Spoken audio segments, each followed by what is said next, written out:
Advocate U പ്രതിഭ എം.എൽ.എയുടെ അഭ്യർത്ഥന പ്രകാരം സംസ്ഥാന ബജറ്റിൽ ഉൾപ്പെടുത്തി 6.45 കോടി രൂപ വിനിയോഗിച്ച് നിർമ്മിക്കുന്ന മാർക്കറ്റ് പാലത്തിന്റെ നിർമ്മാണ ഉദ്ഘാടനം നടത്തി. അഡ്വക്കേറ്റ് യു പ്രതിഭ എം.എൽ.എ ഉദ്ഘാടനം നിർവഹിച്ചു.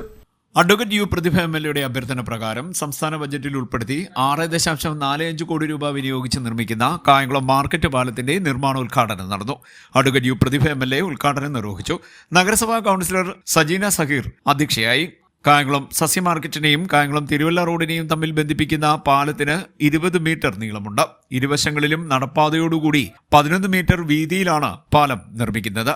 പൊതുമരാമത്ത് വകുപ്പ് പാലം വിഭാഗത്തിനാണ് നിർമ്മാണ ചുമതല. നിർമ്മാണത്തിന് മുന്നോടിയായി താൽക്കാലിക സമാന്തര പാലം നിർമ്മിക്കും. ചടങ്ങിൽ നഗരസഭാ councillor Rajesh Kamath, advocate A S. Sunil, Liyakhat Parambi, Subin Thoppil, Sinil Sabad, E A. Sameer, K P. Mohandas, Pookunju, Vainasar, M A. Samad, പൊതുമരാമത്ത് വകുപ്പ് പാലം വിഭാഗം assistant executive engineer Sabitha B V, assistant engineer Ranjith S തുടങ്ങിയവർ പങ്കെടുത്തു. C D net news, Kayamkulam.